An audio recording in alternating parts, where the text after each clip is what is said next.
Gemeente van my kant af hartlik goeienaand en as 'n eerste sin net om dankie te sê vir die geleentheid om ook saam met u hierdie week te wees, hierdie reis saam met u te onderneem.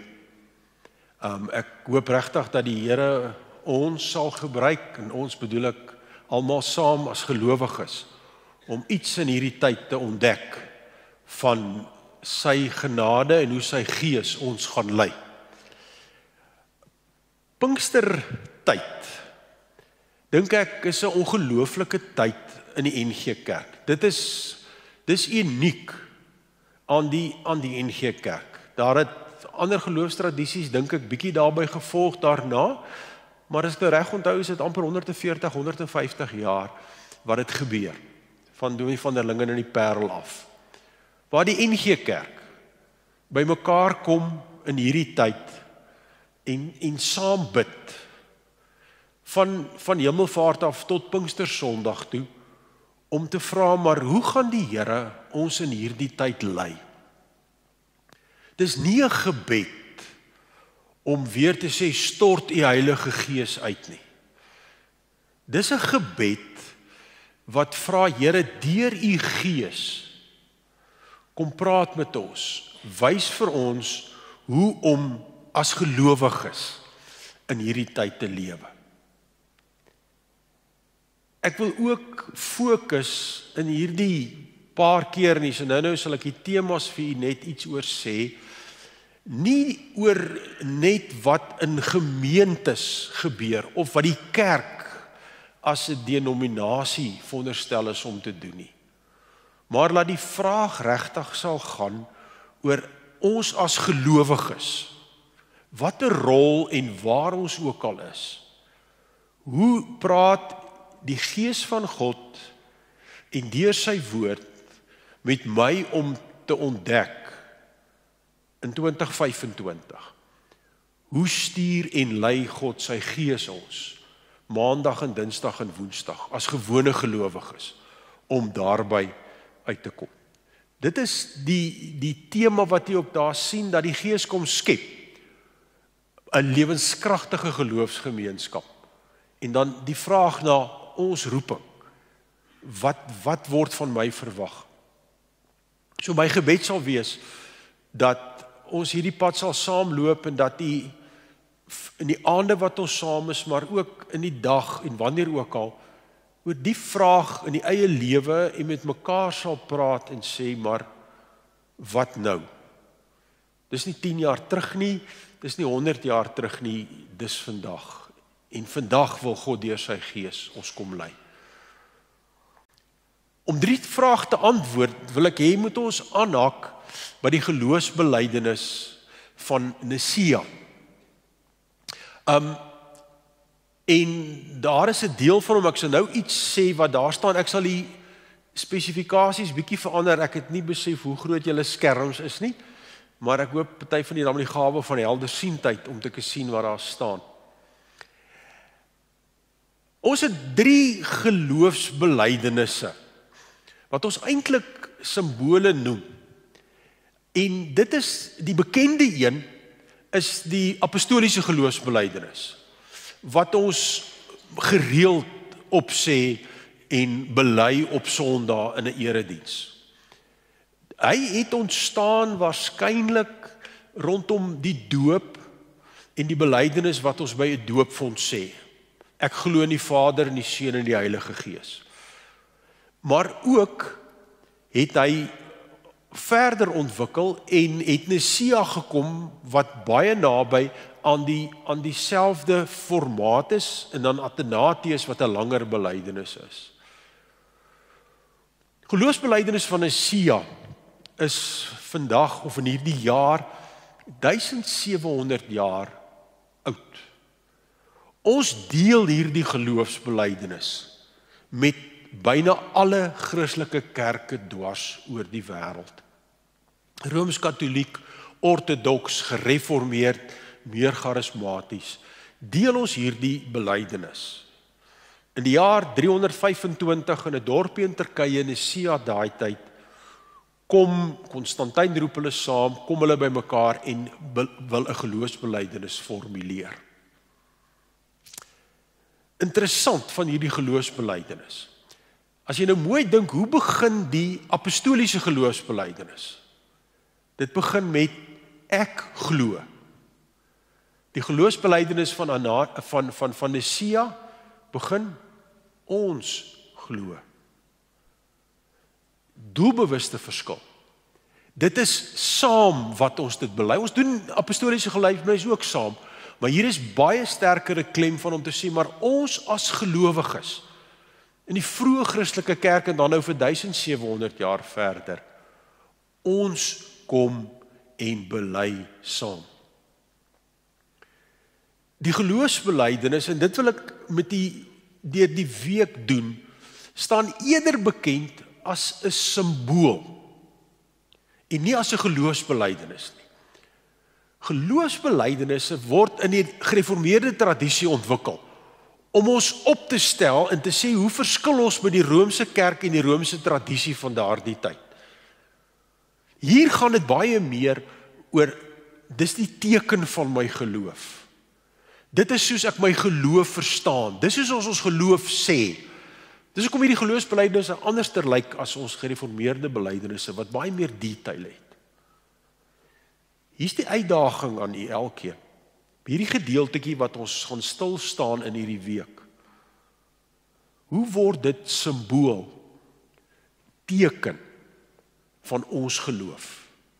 Myself daarbey ingesluit, ek glo, maar dan ons elkeen ook, om te sê, hoe glo ons? En wat gebeur as ons saam ons geloof opsê, en wat beteken dit vandag? Kan ons weer kyk na die belijdenis asseblief, André? Die volgende skyf, ja. Daar sal jy sien, ek het hom net so bietjie verkort, in die sin van nie oorgeskryf nie, maar ek het die eerste deel sal hier staan, daar ons glo, in God die Almagtige Vader, dieselfde woorde as wat ons het in die apostoliese geloofsbelijdenis, dan wat ons glo oor Jesus Christus, en dan gaan ons nou in hierdie tyd stil staan by daai volgende deel, in die Heilige Gees, die Heer en lewendmaker, wat van die Vader en die Seun uitgaan, en wat saam met die Vader en die Seun aanbid en verheerlik moet word, wat gespreek het deur die heilige profete. En dan sien jy van die kerk 4 dinge daar. Ons glo in een heilige algemene kerk, gegrond op die leer van die apostels. So ons gaan elke keer sê die inleiding tot ons nadink is, wat beteken dit dat die Heilige Gees ons kom lewend maak? En dan gaan ons sê, hy het ons geloofsgemeenskap geskep, en maandag en dinsdag tot by donderdag gaan ons by elkeen van hierdie dele stil staan. Wat beteken dit dat ons een is? Wat beteken dat ons heilig is? Wat beteken dat ons algemeen is? Wat beteken dat ons gegrond is op die leer van die apostels? Maar dan meer baie spesifiek van, wat beteken dit vir myself, in my eie geloofslewe, om dit te doen. So ons gaan, om hierdie rede, omdat die kerk al vir 1700 jaar hierdie belijdenis het, gaan ons in hierdie klompie dae stil staan by hierdie deel van die belijdenis. Ek wil nou vra, en ons gaan dit elke aand doen, ons gaan hom so op hierdie manier soos hy daar staan, hardop bely as ons geloofsbelijdenis. So kom ons staan op, en dan doen ons hardop belijdenis van ons geloof deur hierdie woorde te sê. Ons glo in een God, die Almagtige Vader, die skepper van die hemel en die aarde, en in een Heer, Jesus Christus, die eniggebore Seun van God, en in die Heilige Gees, die Heer en lewendmaker, wat van die Vader en die Seun uitgaan, wat saam met die Vader en die Seun aanbid en verheerlik moet word, wat gespreek het deur die heilige profete. Ons glo aan een heilige algemene kerk, gegrond op die leer van die apostels. Dankie, ek kan maar sit.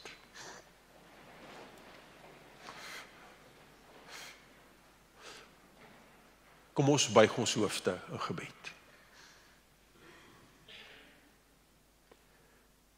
Hemelse Vader, En Here Jesus, U het die Gees gestuur om te kom lewend maak, om ons te kom toerus, om van ons U kinders, U volgelinge, U disippels te maak. Dit is in hierdie aand ons belydenis, dis in hierdie aand teken van ons geloof.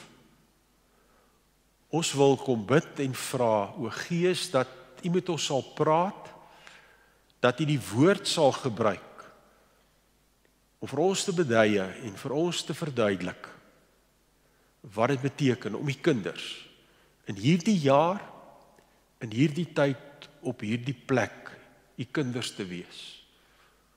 O Gees, wil U kom lewend maak, wil U vir ons kom wys, hoe ons U kerk, U disippels, kan wees.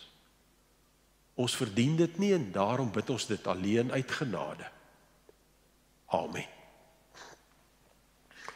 Ons skriflesing kom uit Efesiërs hoofstuk 2. Ek gaan vir ons lees vanaf vers 12 af en ook uit die 2020 vertaling. U kan enige vertaling gebruik soos u goeddink. Efesiërs 2, ons gaan die hele week by gedeeltes uit Efesiërs uit stil staan. Daarom, onthou dat julle destyds volgens julle sondige aard heidene was. Julle word onbesnedenis genoem deur diegene wat besnedenis genoem word. Alles het bloot liggaamlik deur hande verrig. Onthou dat julle in daardie tyd sonder Christus was, uitgesluit van die burgerskap van Israel en vreemdelinge ten opsigte van die verbondsbeloftes, sonder hoop en sonder God in die wêreld. Maar nou, in Christus het julle, wat destyds ver was, naby gekom deur die bloed van Christus. Hy is immers ons vrede, hy wat albei een gemaak het, en die middelmuur van skeiding, die vyandskap deur sy liggaam afgebreek het. Hy het die wet wat met sy eise en reëls tot niet gemaak, sodat hy deur vrede te maak in homself die twee tot een nuwe mensheid kon skep. En sodat hy albei in een liggaam met God kon versoen deur die kruis, deurdat hy daarvan die vyandskap vernietig het. Hy het vrede en goeie boodskap aan julle kom verkondig, van julle wat ver was, en ook die vrede aan diegene wat naby was.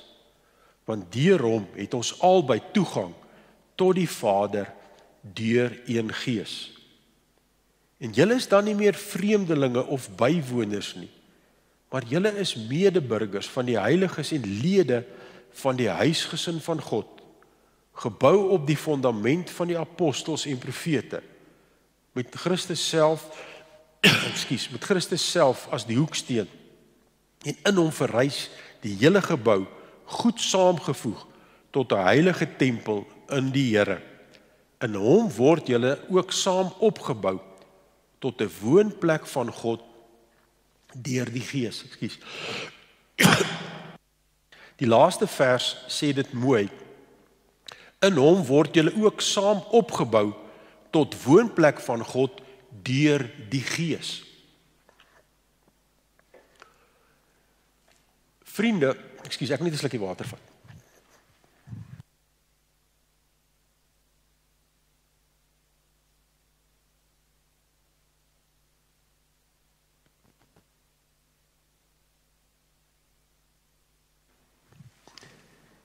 Die Gees is die een wat lewend maak. Dit sê Nesia. Die Gees moet in ons kom werk, moet kom skep. Met 'n geloofsgemeenskap kom skep en kon maak, dat ons lewendig kan word. Dis hier waar ons saam is, in 'n geloofsgemeenskap, in 'n gemeente, saam met mekaar, waar ons dit beleef en ervaar, dat ons gelowiges is, dat ons verbonde is.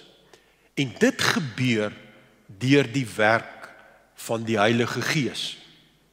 Dit sê Nesia in daai inleidende deel oor die Heilige Gees baie duidelik.